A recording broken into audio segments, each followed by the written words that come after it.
राम राम दोस्तों। आप सभी का स्वागत है आपके अपने YouTube चैनल स्पेशल हिंदुस्तान पे। तो दोस्तों, बात करते हैं आज खबरों की। 8 अप्रैल 2024।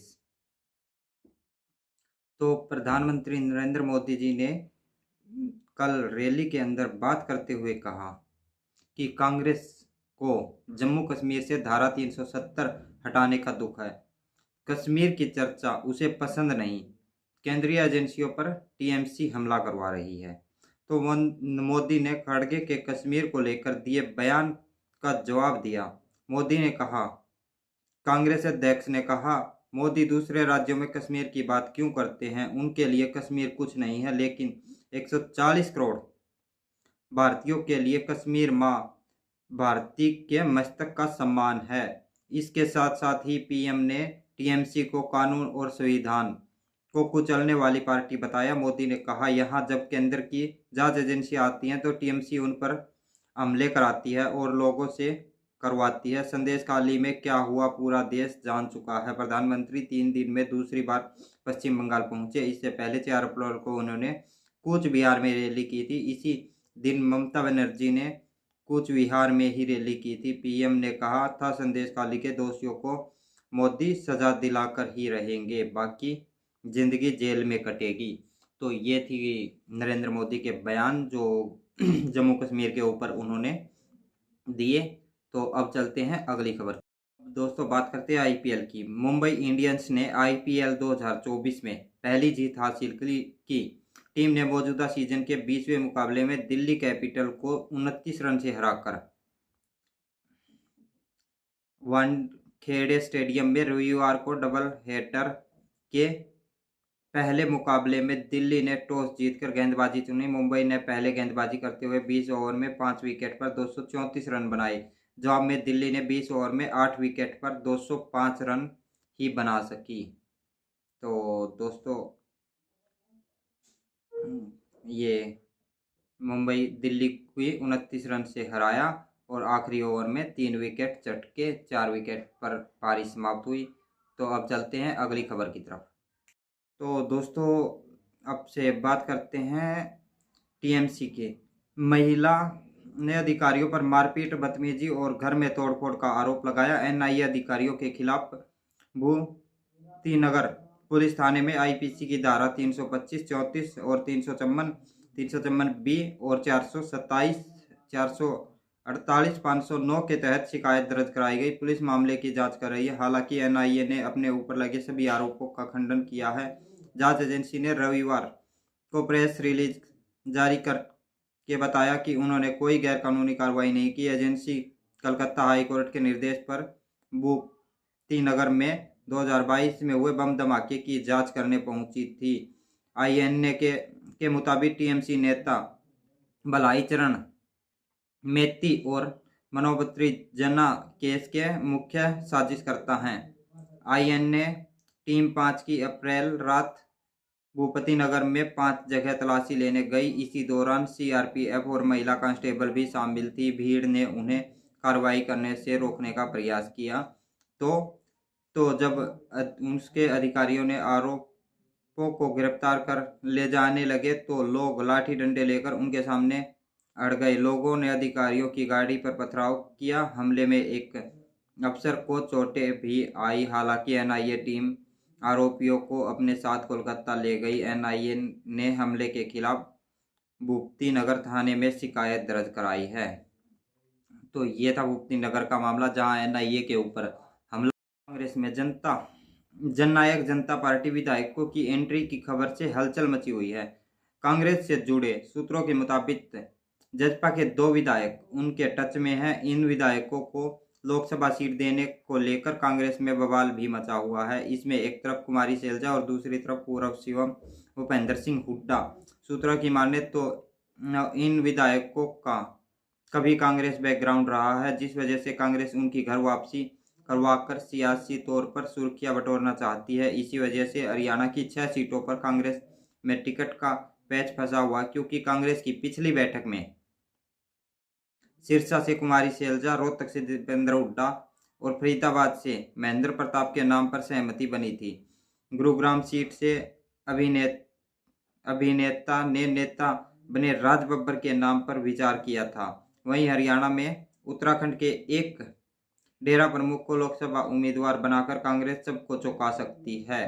वहीं जजपा के प्रदेश अध्यक्ष निशान सिंह भी पार्टी छोड़ सकते हैं, उनकी कांग्रेस में शामिल होने की चर्चा है। दिसंबर 2018 में जजपा बनने के साथ ही उन्होंने प्रदेश अध्यक्ष की कमान संभाली थी और आज तक वो प्रदेश अध्यक्ष बने हुए हैं।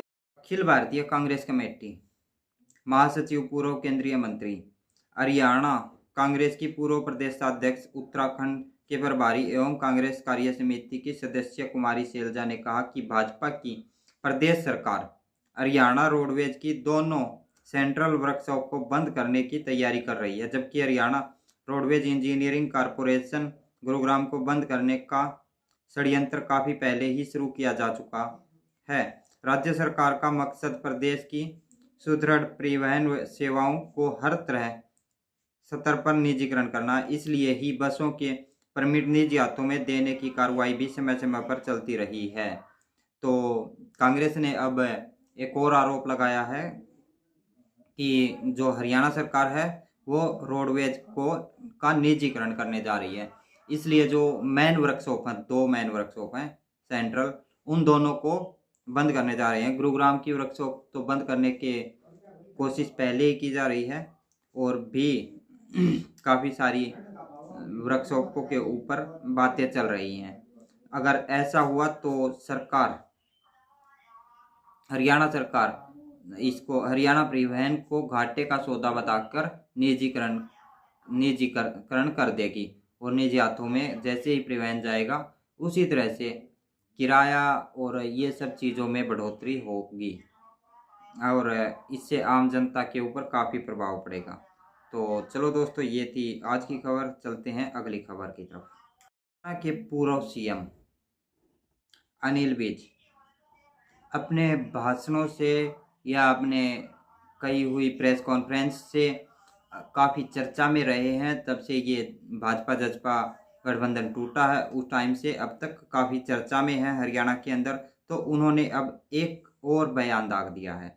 अनिल विज बोले, विधायक की बैठक छोड़ बाहर निकलने की बात पर अनिल विज ने कहा कि मैं गुस्सा नहीं था, बात सिर्फ यह थी कि उन्होंने मेरे साथ शेयर नहीं किया। जब आप लोगों को मेरे पर भरोसा ही नहीं है तो आपके साथ बैठकर काम करना आसान नहीं है। जब भरोसा ही नहीं तो मुश्किल है। मैं यह कहकर बाहर निकल आया था, मैं इस कैबिनेट में शामिल नहीं होऊंगा। यह बात मीडिया को तो नहीं बता सकता क्योंकि पार्टी के अंदर की बात है, इसलिए मैं वहां से बाहर आ गया था। और इसी को लेके अनिल विज ने पहले भी बयान दे चुके हैं। तो अनिल विज ने एक और बात कही है कि जब इतना बड़ा डिसीजन लिया जा रहा है और शेयर नहीं किया तो भरोसा ना होने की वजह से अपने करीबी से शेयर नहीं कर रहे, तो इसका मतलब ये था कि आपको हमारे पर विश्वास नहीं है और जब विश्वास नहीं है तो साथ रहकर काम करना आसान नहीं है। तो ये अनिल विज जी का नया बयान है। तो अब चलते हैं अगली खबर की तरफ।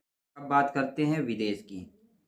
इजराइल जीत से एक कदम दूर, नेतन्याहू बोले सीज फायर की एक ही शर्त है, हमास सभी बंधकों को बिना शर्त के रिहा करे। इजराइल के प्रधानमंत्री ने साफ कर दिया कि हमास के खिलाफ जारी जंग में सीज फायर सिर्फ तभी मुमकिन है जब वह सभी बंधकों को रिहा करे। नेतन्याहू ने दावा किया कि इजराइल इस जंग में जीत से महज एक कदम दूर है। इजराइल और हमास के बीच जंग 7 अक्टूबर से शुरू हुई थी। तब हमास ने इजराइल में घुसकर हमला किया था। इसमें 1200 इजरायली नागरिक मारे गए और करीब 230 बंधक बना लिए गए। 100 से ज़्यादा बंधक अब भी हमास के कब्जे में हैं। तो इसी को लेके नेतन्याहू ने कहा है, अगर हमास चाहता है सीज फायर हो तो हमारे जो लोग हैं जो उन्होंने बंधक बना रखे हैं उनको बिना शर्तों के रिहा करें तो हम सीज फायर कर सकते हैं। तो चलो दोस्तों, ये थे इजराइल और हमास युद्ध के बारे में। चलते हैं अगली खबर की तरफ।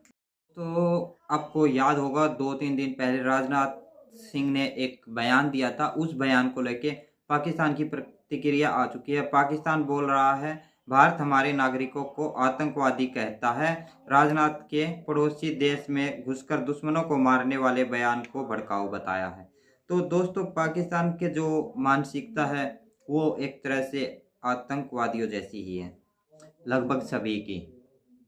मैं सबकी बात नहीं कर रहा हूँ, लगभग बोल रहा हूँ, लगभग में बहुत सारी जनता आती है। तो अगर भारत के ऊपर कब्जा करने की बात आ जाए तो चाहे देश उनका गर्व क्यों ना हो जाए, चाहे देश के अंदर कुछ भी क्यों ना बचे, पर वो तैयार हो जाएंगे।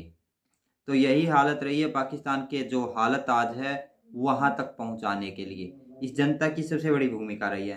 तो अब बात करते हैं खबर के अंदर जो खास बात आई है।